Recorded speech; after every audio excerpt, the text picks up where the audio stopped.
Meeting to order. We do have a quorum, so we can proceed. I want everybody please stand and join me in the pledge of allegiance. I pledge allegiance to the flag of the United States of America and to the republic for which it stands, one nation, under God, indivisible, with liberty and justice for all. Thank you. All right, before I get into the agenda, I just want a couple of introductions around of our guests and our two new committee members from their respective planning commissions. Mike Tomey from Beaufort, Wendy Zara from Port Royal. Welcome. Welcome. Thanks. Why don't we just start around in the back and go around the outside and our guests introduce themselves? Okay, Kristen Forbes, Beaufort County Planning. Good morning, Charlie Stone, Beaufort Jasper Water and Sewer. Good morning, I'm Brian Sullivan. I'm the Director of Marketing at Palmetto Breeze Transit. Carol Crutchfield, Beaufort County School District. Marianne Krieger, MCAS Beaufort. Stephanie Rossi, Alcott. Noah Krebs, Town of Port Royal Planning. Brittany Bishop, Beaufort County Engineering. Thank you. All right, thank you. All right, the FOIA notice has been published. We have the minutes from our May meeting. They're quite extensive, very thorough. Any, Chairman, yes, I just want to introduce myself. I'm Mitch Mitchell on Zoom this morning. Good morning, everyone. voice, we don't see your picture, but we hear your wonderful voice. Thank you, Mitch. Booming voice. Booming voice. I have one amendment. Yes. I was not listed on the members present last meeting. You get that?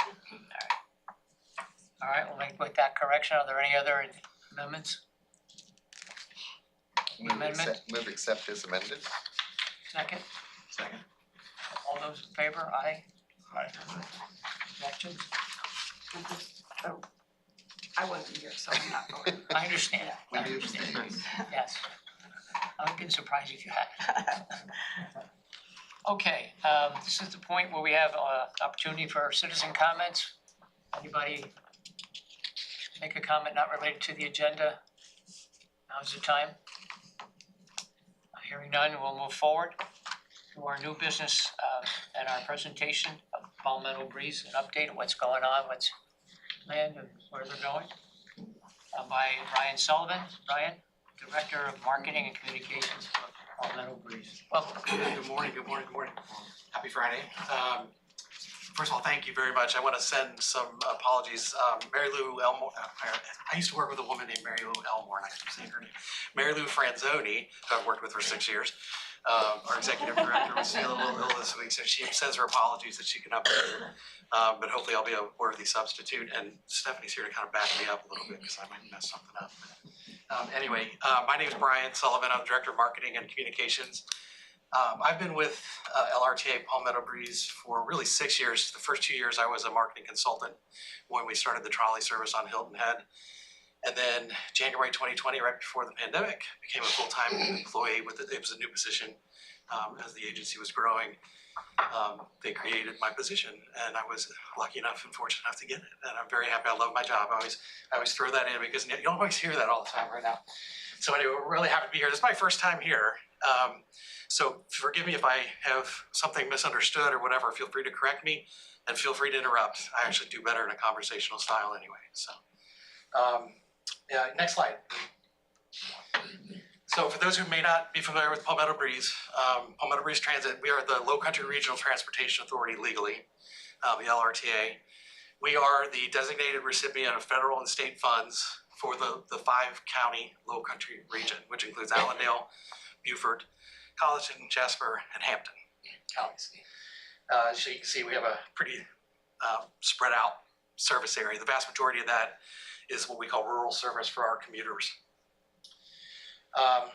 The backbone of our organization are the 9 routes that provide either demand response, commuter services, and coordinated services year-round. The commuter services are 363 days a year. Christmas and Thanksgiving are the only 2 days we don't run.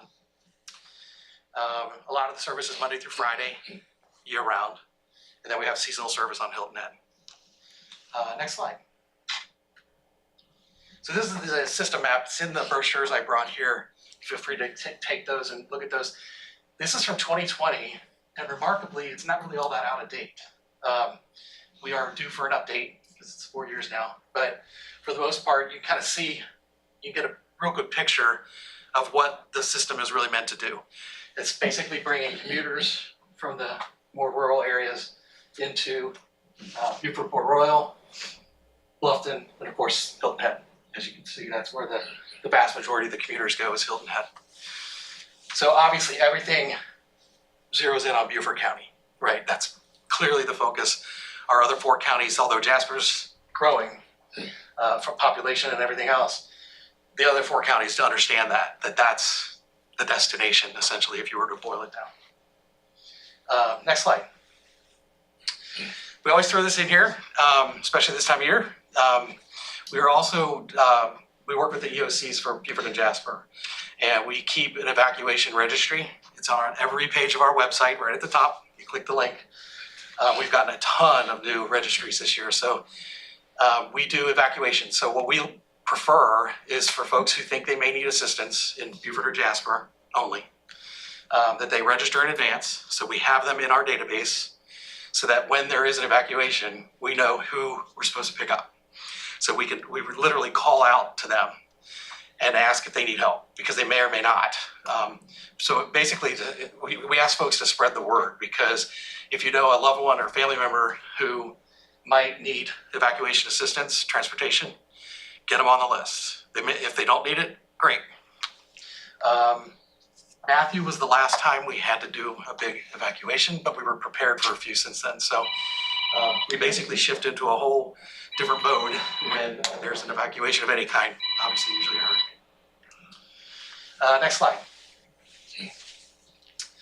So in addition to those, the backbone, the commuter services, I listed here the other things that we do in Beaufort County.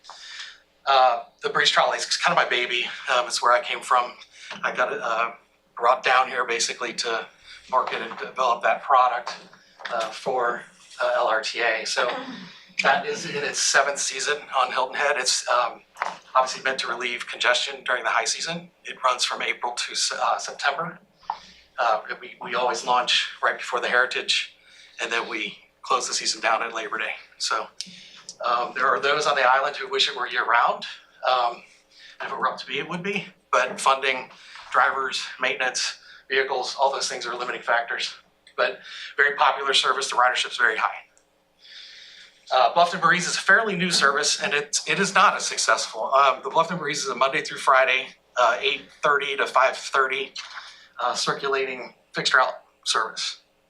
It's really meant to be kind of a to work, to the doctor, to shopping, things like that. It's on a fixed route, basically hourly stops. We have 2 routes that connect at Buckwalter Place. The main route travels Buckwalter and Bluffton Parkways and areas in between. And then the second route, which we launched last year, goes into Okatee, close to Sun City, not quite in, but it goes close to Sun City. It goes all the way out to the Hardyville Walmart. I have a question. Does it Yeah. go like to the two Tanger outlets? Yeah, Tanger's basically the eastern end, and then Buckwalter's where the main route is the western end, and then it connects over to the Okatee route. We have some very loyal riders that demand the service, and then we have a lot of folks we'd love to get out of their cars. If you've driven on Bluffton Parkway, really any time, there's definitely a need to get some traffic off that roadway. So we're really hoping that service comes around. We're really focusing on it. It's sort of our albatross, because we were so successful with the trolley, and this is just like, come on, people, we're here for you. So we're trying really hard to, the folks at Sun City really appreciate it, though. They really like that we attached the Okatee route to the main route, and we're definitely getting a lot of seniors during the middle of the day. We also do demand response service here in Beaufort and Port Royal. Those are the short buses you see riding around here. It's like a deviated fixed route. We do have a route, but it's not like a scheduled stop time. So it's not actually a fixed route service. So we take calls, we have regular passengers. The demand for that is very high. And so in a minute, when I talk about the future, you'll kind of understand why we're convinced that some new service in the future is going to be very successful. we do the Sand Shark Shuttle for USCB. That is a separate contract. It's very common for public transit authorities to contract with local university systems to provide student or faculty transportation. So during the academic year, we used to connect all the way to Hilton Head, but in the last 2 years, we've done just Beaufort to Bluffton and back and forth. And we do some special services for the university as well. And then for the county, we manage the Ferry ID card program. We do not do anything else. We do just the administration of the ID cards, which this year was a job. It was a big job this year with all the transition going on. So God love her, our receptionist has gotten to know pretty much every resident or family member on Daufuskie Island. So actually, though, it's a very important program. Those people are essentially transportation dependent, if you will. It's just a ferry, not a bus. So we're very proud to be that partner. Next slide. Okay, so the future, that's the most exciting stuff. The LRTA has been around since the 1970s. We're almost 50 years old. It was a very small commuter service back in the 70s and 80s. It grew to the 5 counties. And eventually in 2010 census, Hilton Head and Bluffton, that area became designated as a small urban area by the Federal Transportation Administration. So it's not really urban, but it had enough population that it qualified for more funding. And so in 2014, we started planning with the local municipalities, the Hilton Head and Bluffton, what would fixed route service or what would more service look like here to eliminate some of the congestion. And the results of that are the trolley and the Bluffton Breeze service. Fast forward to 2020, that census, this area, Beaufort Port Royal, is also now a small urbanized area. So our service area now includes 2 separate urbanized areas. This one, and obviously the one that was there in Hilton Head and Bluffton. So what that means is that a much larger pot of money at the federal and state level is available to us. It's all population driven for the most part. And so that's exciting because as long as we can secure local match, we can provide more public transportation services in Beaufort, Port Royal, and the surrounding area. So we've got the urbanized area here. Gives us the access to the additional federal transit funds, which is, it's either a 50-50 or an 80-20 match generally. So a lot of projects, as long as we can secure that 20%, we get access to 80% from the federal and state.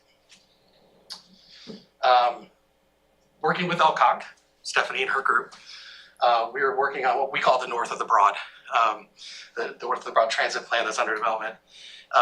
We have secured a consultant, and I think we're close to a contract. So that's exciting because that's where the planner and me gets really excited because that's how it all comes together. You can't do anything without a plan. You have to go out to public input. Obviously, we'll solicit input from all of you, everybody up here, because the latent demand, the unmet demand up here is huge. You can see it. I mean, Bluffton is kind of hard to see. Up here, except for the congestion and the traffic accidents. You can see it. If you drive in the middle of the day in any of the more populated areas, you see it. You're like, wow, these people should have a bus system. So I'm very excited to see what they come up with because I think some of the things we think might come out of that, again, we don't want to tell the consultants what to do, but I think you're going to see a robust fixed route network that's centered around Beaufort. All the B's get mixed up. And you're going to have so much service up here, I hope, eventually that it'll require a transit center, probably in Beaufort somewhere, bus stops, shelters, which we don't even have in Bluffton or in Hilton Head, and probably maintenance and operations. So you're talking about a whole new satellite or perhaps even new home base for LRTA Palmetto Breeze because I think this service is really going to go well, and it's going to really start what I would call fully interconnected mobility for the Low Country. So, yeah. I had been the chairman of this committee for some number of years, and at that time I was working with Mary Lou and came up with a proposal for a trolley system that would service the Port Royal, Beaufort, Ladies Island area and act as a have feeder system that would come into it so we could accommodate a lot of our low-income people as well as visitors. And that, while I was chair, was presented and approved by this committee. I got cancer, was gone for a year, now I've just come back. Would like to re-engage and would like to have the opportunity to maybe share that information Absolutely. with y'all. Yeah, we don't want to recreate anything. And the consultants will want to hear that as well. They'll look at all the detail. It's funny because the next slide, go ahead and go to the next slide. We've actually taken the liberty of drafting up essentially what a Beaufort trolley might look like if we were to keep, there's real sense in keeping a homogenized fleet so that you can swap vehicles in and out. So we basically layered it over the top of what we do in Hilton Head. We just came up with a name, right? But we think that is a very viable solution. And that's kind of what happens on Hilton Head. We do have transportation dependent people who take that trolley service. It is free and they love it because when it's not running, they're either biking, walking, or taking an Uber or a cab. And Ubers and cabs on Hilton Head are not cheap. What, how late do they run on Hilton Head? We run till 10 p.m. So people could use it to go to the restaurant? Oh, yeah, absolutely, absolutely. And then Friday, Saturdays, we run till 11. And of course, we would structure it here, whatever works best here. But obviously, the Beaufort core, probably similar hours. We don't start over there till 1. Oh, And the reason is because people are golfing, tennis, pickleball, beach, whatever. We had very few riders the first year we tried it, starting at 10. So yeah, it's terrible over there. It's terrible over there. It'd be different. It would be a little bit different. Way different. Way different. So a trolley, like if you lived in Port Royal or Mossy Oaks, if you had stops where you could take the trolley downtown rather than, because parking is an issue downtown. It would probably be a circulating trolley, which is essentially what we do in Hilton Head. Unless you're Beaufort. Yeah, the vehicle types might change. These trolleys were secured 4 or 5 years ago. Well, no, I think that'd be 6, great. 7 years ago. A trolley that you could take. Well, we think it would fit, Yeah. right? I mean, it's just a bus. I mean, everybody knows it. Once they get on and off, they kind of figure it out. Yeah. But it has such a charm. Sure. So it's a lot more fun to ride. And as I always say on our social media, when people ask about it, I always say kids of all ages dig the trolley. They really do. And not the most comfortable ride, I might add. We talk about this all the time. It's wooden seats. I mean, if you're on there for more than 15, 20 minutes, you're like, golly. But there's a solution for that. We're going to look at some padding. But I mean, there's no doubt that would be sort of the center of it, sort of the hub. And then feeders that might be smaller buses. There's a thing in the industry now called micro transit, which sounds all fancy, but it's really just technology-driven demand response service. So you would use, maybe we'd have a new app, something that people would use to book. You could even tie it in with Uber and Lyft so that if you had an outlier, they could go to the app, request a trip, and if we can't do it, they get an Uber or a Lyft, depending on the type of service, of course. When I was working with Mary Lou, it was decided that for our area to do a loop, we'd probably need 2 trolleys so that they could circulate opposite side and you wouldn't have that long of a wait. And there'd have to be a 3rd one that would be a replacement if something broke down. Right, yep, absolutely. Yeah, you want to keep the frequency high enough. That's at Hilton Head, we have that exact thing. Keep the frequency high enough and keep it simple, especially if you have a lot of visitors, which Beaufort does have visitors too. They can adopt the schedule. It's easier if it's every hour or every half hour. They can understand that easily. And that's how Hilton Head works. And it's phenomenal because we tell people you should never wait more than 29 minutes because it's 30-minute pickup times. And that's generally true unless traffic, which last night was horrific because of all the rain. But yeah, so we've got that. You've got the university, which is it's a trip generator for dozens of reasons, not just the student stuff that we already do. And it's growing, right? The university's growing. One thing that most transits do really well, we do not yet, is transit service for military and their families. I mean, this is a military area. Why are we not doing that, right? I'm kind of sort of criticizing ourselves, but it's all funding driven. So this additional pot of money through the Federal Transit Administration will open up the ability for us to do way more for the military and their families here. And then any fixed route service we do, so the trolley in Hilton Head, the Bluffton Breeze service, and then our Walterboro Works up in Colleton. Those are federally funded fixed route services. So what comes with that then is a mandate for ADA service within 3/4 of a mile of those routes. So same service hours to dates within 3/4 of a mile. If there's someone who qualifies for ADA, they can request an ADA pickup trip. And so we don't have a ton in Hilton Head, but Bluffton is growing. We're getting many more ADA requests in Bluffton. And we anticipate, and I'm sure our planners will tell us that, we're gonna have a ton of them here as well, because people do qualify. You have to qualify. It's not for everybody, but the Americans with Disabilities Act requires that. So we would definitely have ADA paratransit service within 3/4 of a mile of all fixed route service. Brian, so Yeah. within the scope of the plan and the consultant, they would look at the functional needs of ADA and so forth within the areas of study? Yeah, it's, the study is kind of, I don't say broad, but we would look at microtransit, looking at fixed route transit, the facilities that may need to exist here over, it's a plan, so over the growth, potential growth. And we'd also, just to start out, look at what they can do with what they already have, based on the resources available, and then what we could do, what we would need to grow. So it's, it would cover a wide range of needs up in this area. And dovetail into the existing services as well. Correct. One of the biggest questions we get is connectivity, especially Hilton Head Bluffton. We get a lot of Beaufort to Bluffton, Hilton Head. And the answer we have to give them is either a commuter bus early in the morning or late in the afternoon or nothing. And people go, what? And you've got a lot of people who, I always say in Bluffton in particular, you have two types of people and there's very few in between. You have the people who've been in Bluffton their whole life and like, why do we need a bus? Who wants a bus? We're not New York City, we're Bluffton. And you have the other people who are transplants and they're like, where's the bus? Where's the bus? Why is there no bus?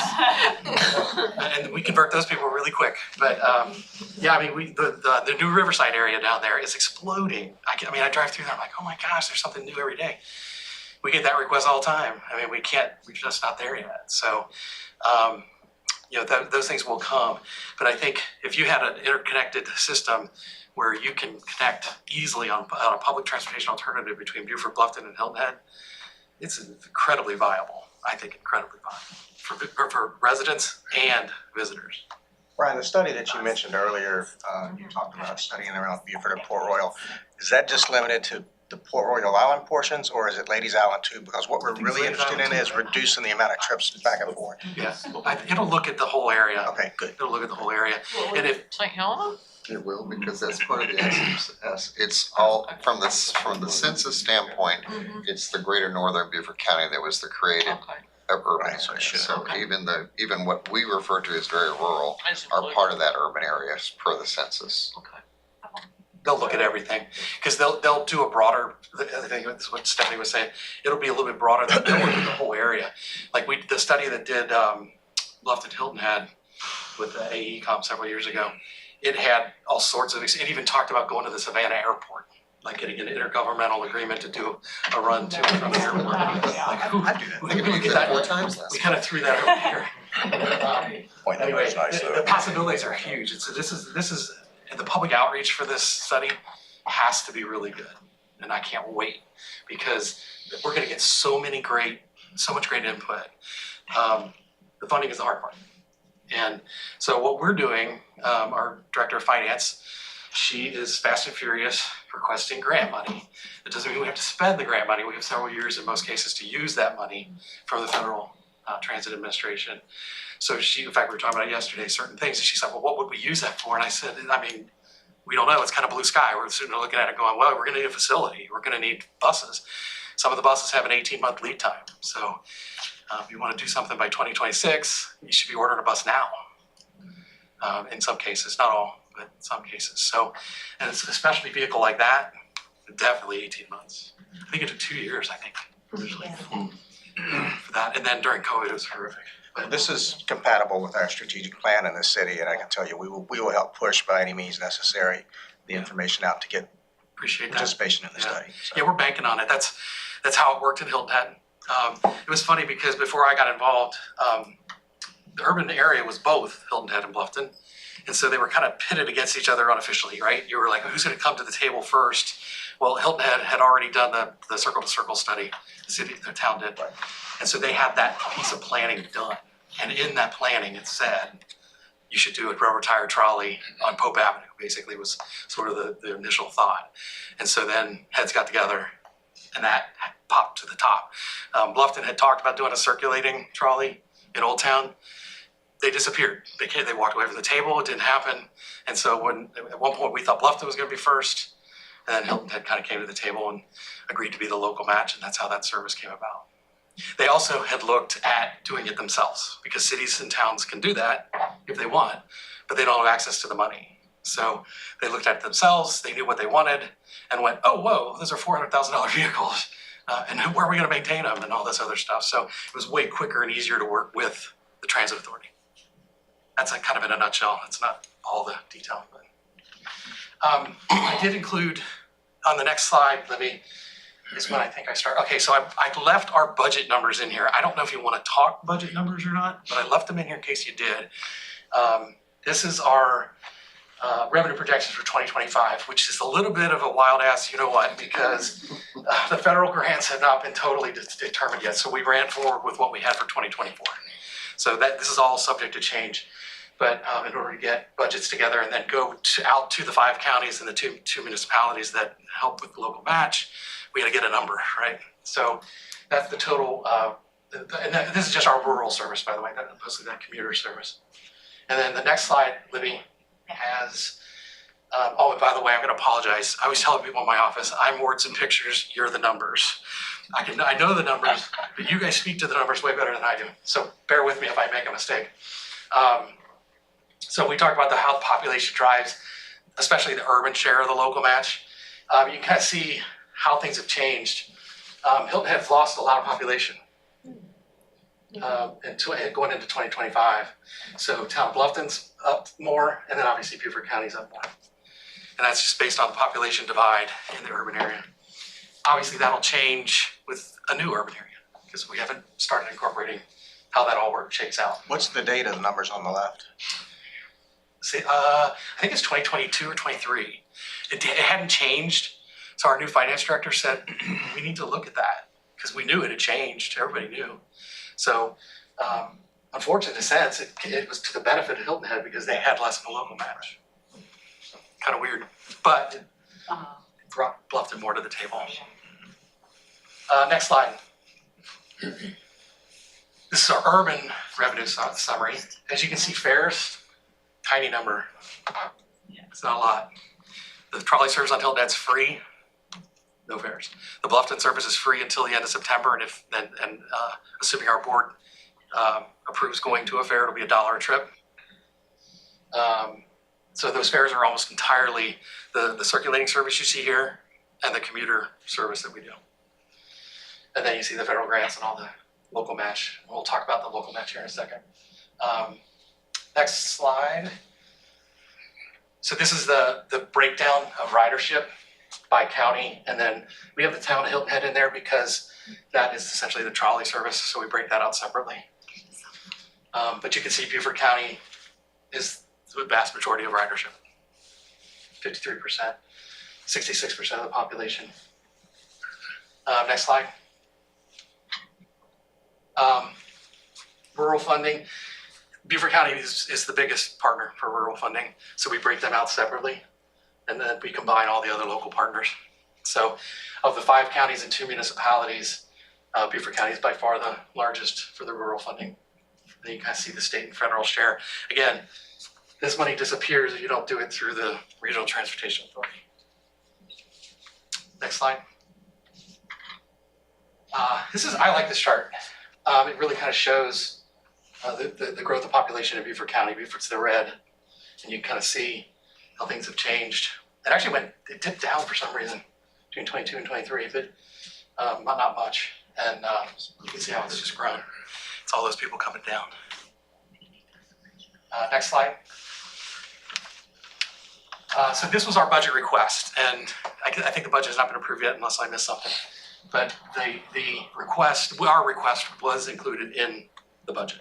So the total was actually for 2025 is 555, and then this was a shortfall for 2024 that at this point the county has agreed to include in 2025 budget. So, It's so in kind there. of making Yeah. Yeah. Yeah. It got approved. It's been approved too. Oh, awesome, great news. The budget was So yeah, so thank you. Yesterday. Thank you, can't do without you. Next slide. Yeah, there we go. So that's our facility with the urban vehicles that we use over in the Bluffton area. Do those trolleys, I can't tell, they have, so people can put their bicycles? Yeah. Okay. Every vehicle we operate, with the exception of the small little Easy Breeze vans we do, has a bike rack for 2 bikes. Okay. And I always say now, standard size bikes, because anything with a fat tire doesn't fit. They have those racks, but then the regular tire doesn't fit as well. So it's kind of a conundrum, but yeah. Yeah, you would want bike racks for the multi-level, and they're used, the commuter buses use them, I'm amazed how many commuters use them. Yeah. Yes, Ryan, you mentioned a contractor consultant coming on board. Do you have a anticipated timeline for the research and analysis completion? about a year, is that what we're kind of saying? Yeah, I actually just got a call from BOT. They're going through they have to approve LCOG's agreement with the consultant. So they're just reviewing that right now. As soon as we get the thumbs up, we can sign and start the project. So I'm hoping we're actually gonna start kicking off in the next month or so. And it's about a 12-month project. Yeah, it's a lot of T's and I's crossed. I do just wanna say thank you though to the city of Beaufort, Town of Port Royal, and the county all contributed match to this study too. So, and you all will be reaching out to you for your input. And the firm that was selected, RSH, we've worked with them before. We haven't used it yet. 2021, when the airport on Hilton Head, the county's airport, got so busy, there was an immediate request for some sort of fixed route service that would get people to and from Hilton Head Airport. So working with RSH kind of on the fly was really quick. By our standards, I thought it was extremely fast. And we have an on-the-shelf plan for circulating service that would kind of be centered around the Hilton Head Airport. So we're kind of waiting for all the change there and hopefully some employments and all that kind of fun stuff so that the parking lot is full, and that we want to offer like a $5 option for folks if they're willing to wait for a fixed route service to come through the airport, particularly in the high season. So we have it sitting there waiting, and they did a bang up job. RSH was fantastic. They're out of Savannah, or the staff that we use are out of Savannah. And they know Hilton Head, they know Beaufort County, they know everything. So I'm looking forward to a really quick start on that. And I think they know some of the players too, so it's gonna be easier from a stakeholder standpoint there. Now I say easy, but I'm cutting a check for them, so I shouldn't say that. But obviously we're gonna do everything we can to expedite that. And like I said, we rely on all stakeholders, all 5 counties ultimately, but Beaufort County and that study is clearly up here north of Broad, so. Other questions? I just quickly appreciate, and I want to just follow up on what Scott had actually asked you earlier, of the greater area of northern Beaufort County, which would include Ladies Island. And most of the scenario I've seen want to go up to, it'll be Harris Teeter and Wall Green right now, but look at trying to extend that a little eastward to the Walmart. Yeah. That would help a lot. Walmarts are almost always on a transit route. I mean, it's very rare, unless it's a very rural area. But even all the Walmarts here are on have some sort of service now. Well, really they always did, but now like Hardyville and Walmart Bluffton have Monday through Friday hourly service.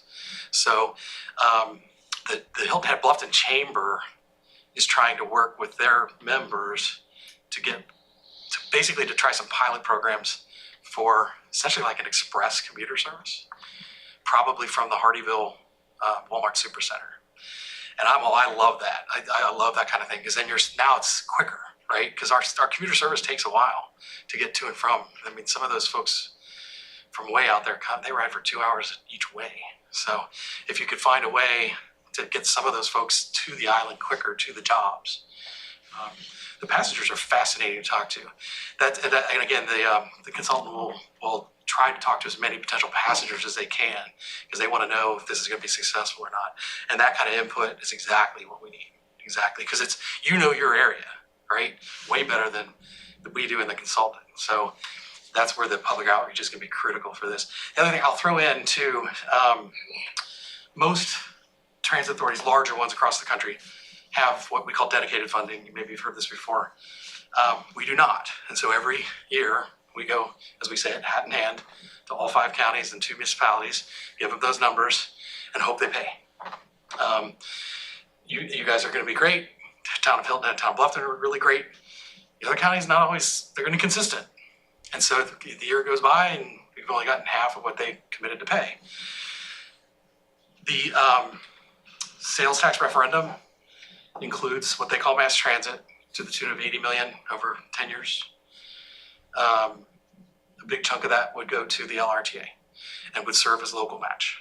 So do the math, take 10 million, say, of that money, that opens up 90 million or 80 million, excuse me, more in money we can get from the federal and state. And a question, it looked like, if I remember right, the state doesn't contribute a lot of The money. state's contribution, I'm gonna offend somebody, sorry. The SCDOT, the state of South Carolina, lags way behind other states. Our board chair and one of our board members were at a legislative day. Those conversations honestly just haven't been had. Columbia gets it, Charleston gets it, but everybody else is still sort of just trying to get to the table. So the state knows it's a deficiency. We work with the State Transit Association as much as we can to kind of affect that conversation. And they're going to take notice eventually. I mean, they see these numbers too, right? So we have 2 urbanized areas now in the low country, whereas we had 0 15 years ago. So that means there's that much more money and the state needs to be a partner and move that stuff forward. They have to find a way to make that happen. And I want to say they're one of the worst states, I think, out of the 50 states. I mean, it's a fact. I mean, their state contribution is not as high. Yeah, thank you.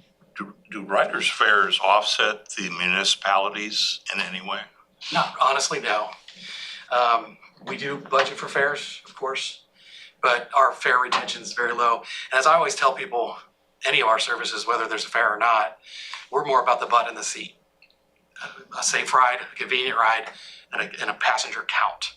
So that when we report our passenger counts to the Federal Transit Administration, they know that the money that the federal taxpayers are paying is going to actual transportation people are using.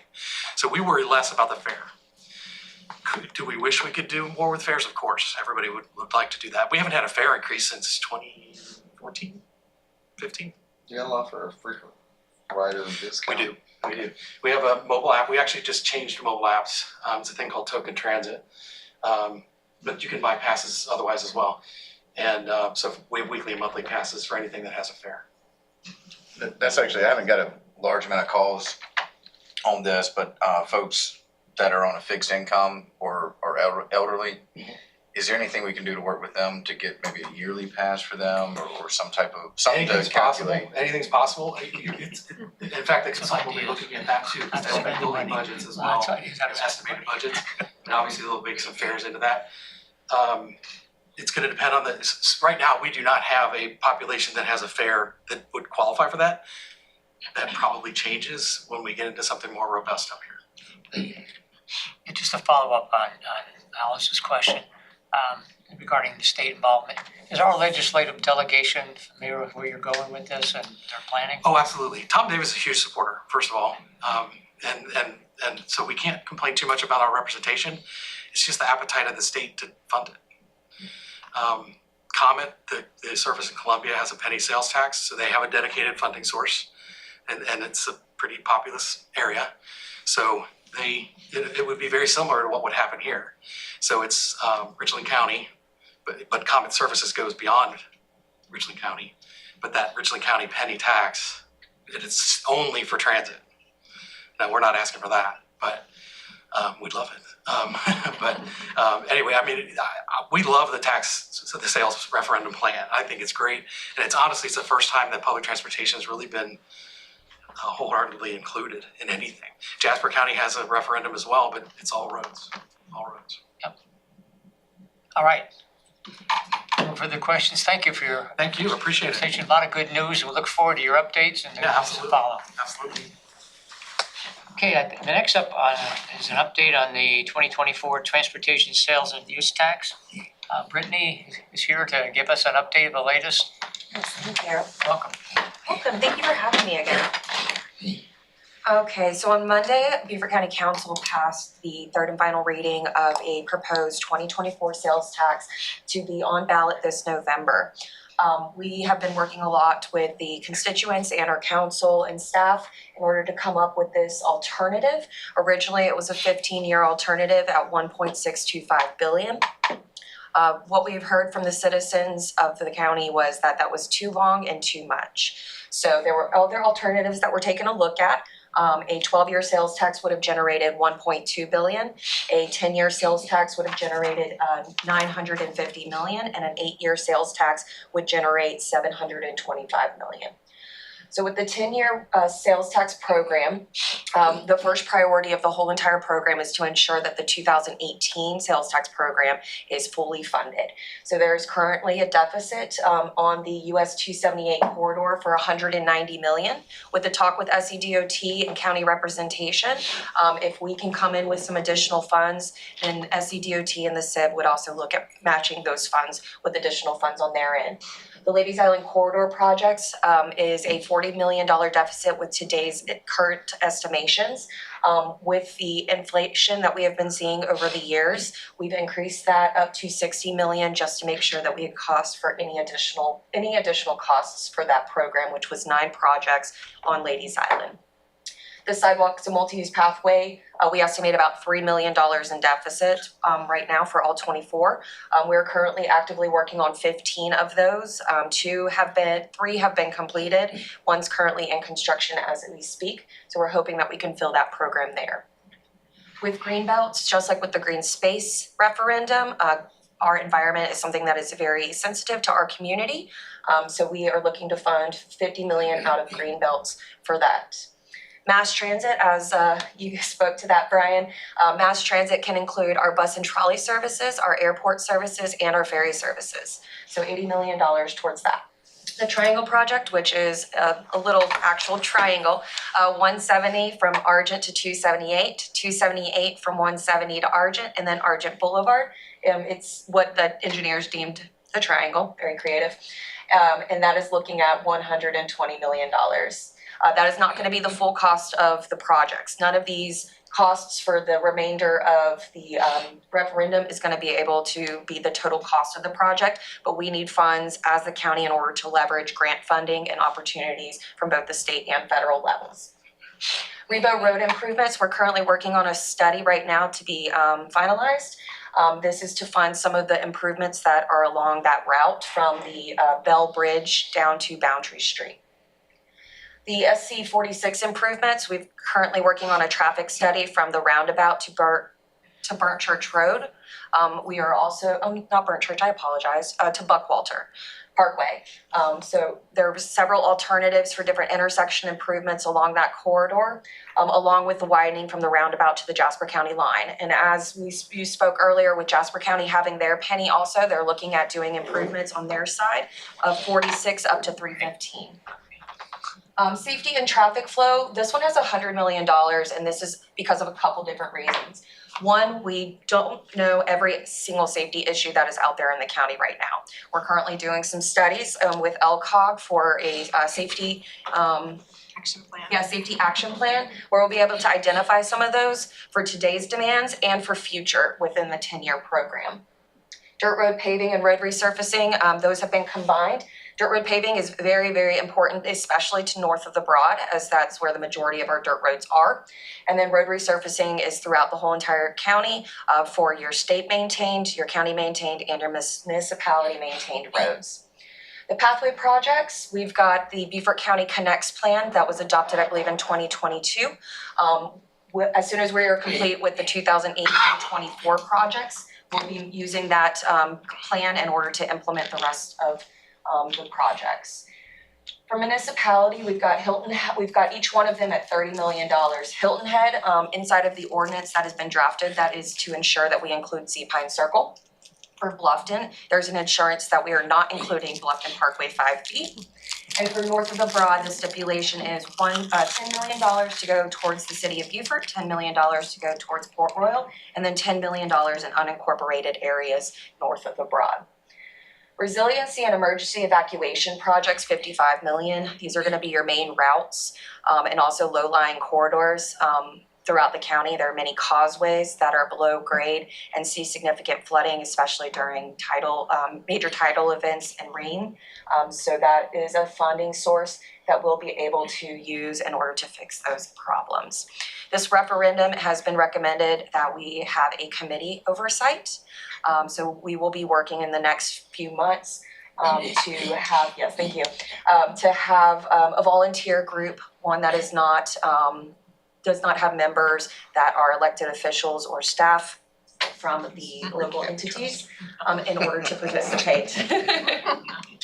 We want this to strictly be a citizen-led advisory group, similar to what we established with the two groups that we've currently had, one for the proposed 2022 referendum that did not proceed, and then with the 2024 referendum. That says oversight, you said advisory. Oh, so oversight, my apologies. Oversight committee, yes. Different description. That is definitely a different description. I apologize. An oversight committee. So all of this was approved on Monday of this week. You can go back and you can listen to that discussion on the Beaufort County TV show or on our YouTube page. We also had the full discussion where we went over all of this at a June 4th special called Public Facilities Committee meeting. Yes, sir. In light of the previous presentation, do the Rebo Road and 21 projected designs have bus stops and pull-offs? That's something that will be coordinated. So right now we're just in the planning. So the plan is a guiding document to help us in design. Those types of alternatives can be looked at while we go through the design process and coordination with Palmetto Breeze. Absolutely. Yes, ma'am. 5B, is that totally? The county does not support 5B. That's a question. Yes, sir. Resurfacing. Yes, sir. When will this, if this is passed, when will resurfacing start? Because our roads are in very bad shape. So currently our road resurfacing is the way that program is funded, it's a 5-year program. That is being oversight by our county transportation committee, and current funding for that is our gas tax that is brought down from the gas and distributed with all 46 county based on your population, your land volume, and the amount of roads within your county's infrastructure. So with our CTC, we annually receive about $2.5 million in order to do road resurfacing. So we do have a 5-year program that we work off of, and with some additional funds, we'll be able to more rapidly get those completed. Okay, what about the federal dollars that was supposed to come to the state for talking about road surfacing?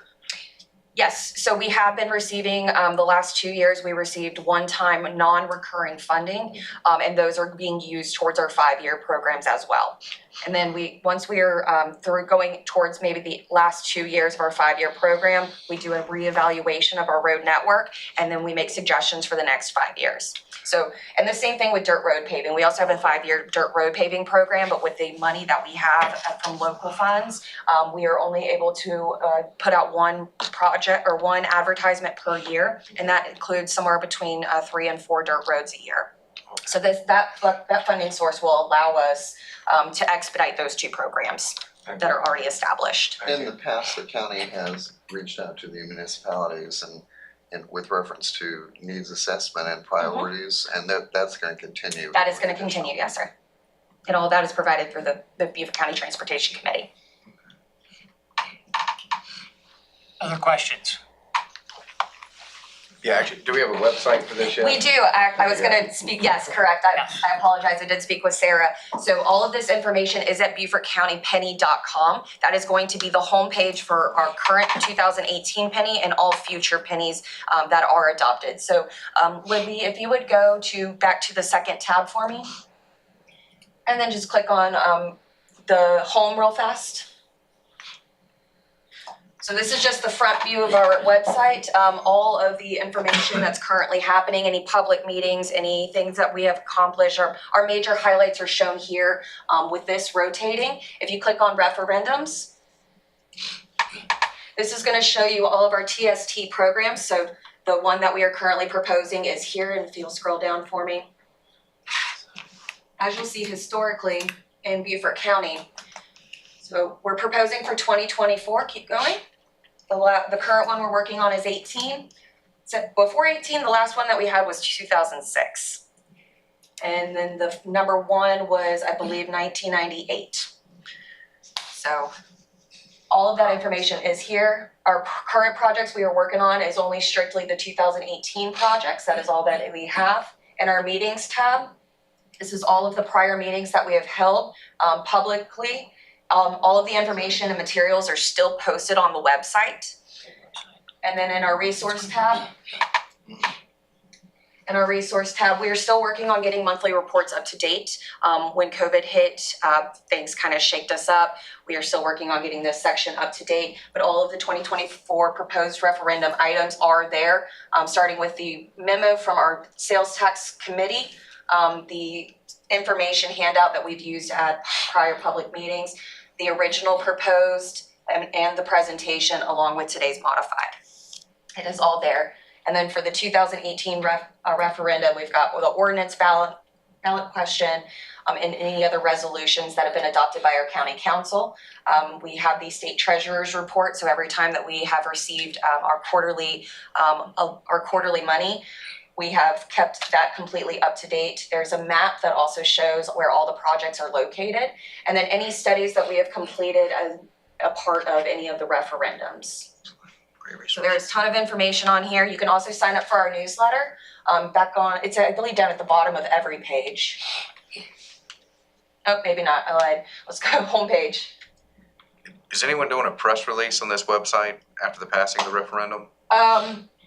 I don't know if I don't believe a specific press release has occurred, but every single time that we have advertised for any of our public meetings or any informational updates, we ask people to go to this website, and then you can join the mailing list. Is there a way to also bold somewhere that no elected officials are gonna be serving on that Citizens Oversight Committee? That's one that I keep hearing. Yes. Makes it much more sellable referendum. Okay, so speaking of that, we're 4 months out from the referendum, That's correct. right? So, what is the public education, notice I didn't say advocacy, public education strategy? Correct. And how can we help in the municipalities with that? So I've been talking with Jared about that, so we are coming up with some type of educational plan in order to make sure that we are keeping our citizens aware of what a sales tax is, how it's collected, and how we propose to implement it. Well, we stand ready to help, just let me know. Thank you, I appreciate it. Yes. How did you come up with the numbers for each thing? Was there was there a proposal for each thing that was estimated, and how much inflation is baked into those numbers? So we have put inflation into the numbers, like I said, with the majority of the projects. If you'll go back to the sales tax handout. So I'll tell you right now, I mean, we're actively working on some projects. So for the SC 46 improvements, we are currently in design for the widening section and working on the traffic analysis for the remainder of the corridor up to Buckwalter Parkway. So in those studies, they are giving us costs for those improvements. For Revo Road, as we're working through that study as well, there are some estimated costs that are associated with that. The Triangle Project, I believe we estimated that to be $280 million. That is just based on the data today that we have received on any of our construction projects, plus the inflation over the years. Okay, with your statement where you say that some of the projects are not fully funded, but are correct, the idea is to create them from the standpoint of engineering and design to the point that more funding sources are available. Yeah, so similar to the way that US 278 corridor project, we started with our funds here at the county in order to go reaching for other opportunities in which we got from the SIB. However, the Ladies Island corridor projects plan is intended to be more robust because it is the follow-up and completion of the 2018, correct? That is correct. The $40 million that was the 2018 allocation, it did not include right-of-way, it did not include utility coordination, and it did not include landscaping. Correct. So there was already a deficit there. We have, for 4 years in a row, we have applied to what is called the RAISE grant, the former Tiger grant, and unfortunately, we're unsuccessful in each of our attempts. We could continue for all of the referendum projects. Yeah. For all of the referendum projects, we are always seeking grant opportunities. We received about $3.5 million in order to support the Laurel Bay Pathway project. We have $1.3 million for the All Joy Sidewalk project. And then we have two CDBG grants, Community Development Block grants, for 2 other pathway locations. Is county restricted by the number of projects on CDBG? 3, I believe. It's the same. Yeah. And correct me if I'm wrong, on the Ladies Island grant, the attempts to get grant funding, Yes. the response was we'd have to start over in accordance with their policy or guidelines or something. So that is if we're seeking for federal funds. For federal funding? For federal funds. The RAISE grant, we still are open to receive the RAISE grant, but we just have not been successful. We always get that we've done a great application, but that there were other projects that were more priority throughout the nation, yes. We should invite them down. We should invite them down, I agree, let's get that scheduled. I think the most vague one, not vague, that's the wrong word, green belts. Yes. We have to keep in mind as we get there. Yes. Just like green space. Correct. And there's more unknowns, I think. with green Yes, there green is. belts. Well, and it says that there is a specific statement in showing the differences between the green belt and the green belts. Yes, And that's it in is the- different. That's in the narration, Yeah, there's which more is very. flexibility with green belts, really. All right, are there any further questions? I think Charlie had one. Yeah, I had a question on the resiliency bucket. Yes. And I was curious if the county's recent work with the Sea Grant Consortium, if that was informing some of your decisions around the resiliency bucket. And then also, are you working with South Carolina's Office of Resiliency at all for that section? So because I don't know the first organization you said, I will say no, that the county does not. That was not the reason of the resiliency. For the second portion, yes, we are in communications with SCDOT's department, along with other organizational groups such as the RAY. Okay. All right. We also got a Protect grant to do similar vulnerability assessments. Yes. as well. So for Elcon, that would serve this area as well. Correct. Thank you very much, Brittany. you. Thank you for the update. Of course. Wonderful website for us to get caught Yes, up. absolutely. I try to promote it as much as I can. Thank you. We'll get something out there. All right, we're coming up on the witching hour, but we have 2 things left to do. As you know, we've been vacant in the vice chair position since the dissolution of the Metropolitan Planning Commission. And so there's a question of fulfilling that seat. If agreeable to the municipalities, I'd like to propose that we make both Port Royal and Beaufort 2 vice chairs, and we have the annual rotation among the 3 planning commissions in the Northern Corridor, Beaufort County, Port Royal, and Beaufort. Is that something that's acceptable? Do you want to discuss it or vote on it? I just nominate Scott. I'm not a member. You're the mayor right now. I'm a proxy, Joe. If we I think it's do we have to change anything in our, quickly on that one. Yeah, right. if we had 2 vice chairmen, I think that's a Who's great not? idea, but would we not change it? There's nothing in the Northern Regional Plan that says how many, Okay. CC. I think it's totally appropriate. I think that would work very well. I think given that Mayor Cromer's not here, he should be a vice chair. It's I can't, I'm a non-elected proxy for him, I can't. Non-elected. okay, well, can I have a motion to make that happen and approval? I'll make a motion to have 2 vice chairmen, one being the City of Beaufort Planning Chairman and or designee, and the second, the Chairman of the Port Royal Planning Commission, or designee. Second. All those in favor? Aye. Any opposed? Done, thank you. All right, last item. List of future agenda items. With your agenda came the whole list that we've got. We've gone through a few of those, but we've had some updates. So I'd like to, if we could, pick a subject for next month's meeting and subsequently for August if we could. Any suggestions on the list of, that we have? We had several additions, as you can see at the bottom. A couple from the military, which are appreciated. Any suggestions? I think we need to be really conscious of the education element of the referendum. I mean, that may need to be a priority from the standpoint of NERPIC's conversation. It doesn't have to be the only thing, but I think we need to ride herd on that to make sure that, and I know that the county and the chambers are talking now, but I think we just want to be kept really on top of how direction is that. From the standpoint of the. Okay, so we can ask for an update on that. You wanna do that next month, or do you wanna? I think it should be in the agenda for next month for sure. Include that as an update. The expansion of the education element of the transportation referendum. I think we gotta keep that front and center. Do you think it'd be somebody from the chamber to come? If the partnerships are formed to the degree that it would be helpful to have that, I know it's gonna be a collective, but you know, if they're comfortable with and in cooperation with all of us from the standpoint of how they wanna proceed. Cause we've only got, you know, at this point, we're gonna be at 90 days, so it's gotta be out there and it's gotta be strong. Okay. So, Other subjects, anybody wanna add a subject to that? you know, if we have Did you the wanna add something? I'm sorry, can't say anything else. Yeah, I would love to present. I see on the screen it says water quality issues and capacity fee concerns, but my presentation will probably be around the excitement of our CIP and some of our expansion projects, along with coordination with the military and a new underserved committee. So that sounds really dreary. I'm gonna have a little bit more of a positive approach, but Title it that way? exactly. The excitement of the. All right, we'll add that to the list, but for next month, how we do it?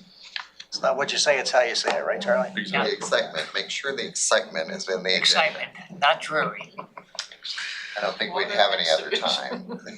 There's plenty more that we need to keep doing, but we'll. All right, how do you feel? What would you like to hear about next month? Those two items. Those two items. Will Two take items? a whole hour. Yeah. Okay, And then some, probably. you're on board, Charlie. Can I ask one question, sort Sure. of, and I probably should have done this in public comment, and I apologize if you'll give me a little personal element here, just because the traffic signaling on Ladies Island, we need to address this. And I will say, and I've had conversations with DOT, and with City of Beaufort, who also happens to take care and maintain the light systems. The new lights on Ladies Island at the intersection of Sea Island and Ladies Island Drive do not work. I mean, the turn rights and the green directions are somewhat okay because you're doing those turns, but the left turns onto Sam's Point Road from Sea Island and into Ladies Island Drive from Sea Island are inefficient. They back up the stacking way beyond, I mean, to 3 and 4 intersections, all the way down almost to the middle school at times, and all the way down beyond Graco on the single lane sections of the highway. And they are not peak times that I'm talking about, and I videoed and sent the highway department a video, because I use that road every day, 15 times a day, and I can sit at that roadway and video the 5 cars can get through the traffic. With the single lane stacking on the traffic coming off of those islands and coming onto the islands to the residential population on Ladies Island, it is inefficient. It needs to be doubled, at least, maybe tripled, and they need to evaluate exactly the loads in that area because they are blocking the intersections and is creating a huge safety issue. And Harris Teeter just opened the day before yesterday. So just imagine with the right-hand turn. So I know that the city of Beaufort's traffic operations, along with coordination with the county's traffic operations, have been going out there in order to address it. I'm not specifically sure what is happening, whether it's a timing issue or if there's detection out in the road. or something going on in the cabinets. The long-term plan for those improvements is gonna be dual left turns, going on to Sam's Point off of Sea Island Parkway, and then dual lefts off of Sea Island Parkway onto Ladies Island Drive.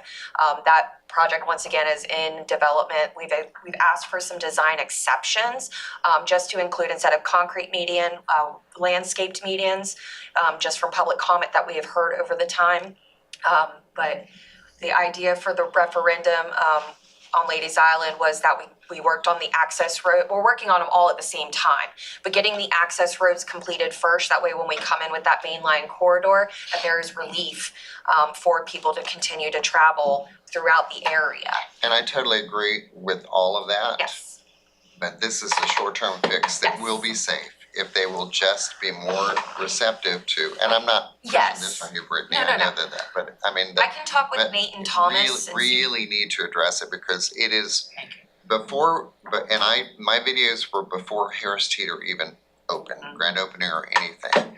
And the stacking that occurs on both Ladies Island Drive and Sands Point Road, on Sea Island Parkway and Sands Point Road is unreasonable. It is absolutely, yeah, I had a meeting at St. Helena last night, and just getting through there even at 3 o'clock, it And was, that's the it point, was very it's not difficult. even the peak per se. Exactly. And it will be, anyway. I'll speak with That's Thomas fine. and Thank you Nate. for comments, duly noted. Like we talked about that Monday. We've got some attention on it right here. I know, We'll be getting an I've been update, I'm noisy sure. about it. Absolutely. I live it, so. Same. All right, next meeting is on July 26th. Put it on your calendar, please. Exciting, not dreary presentations.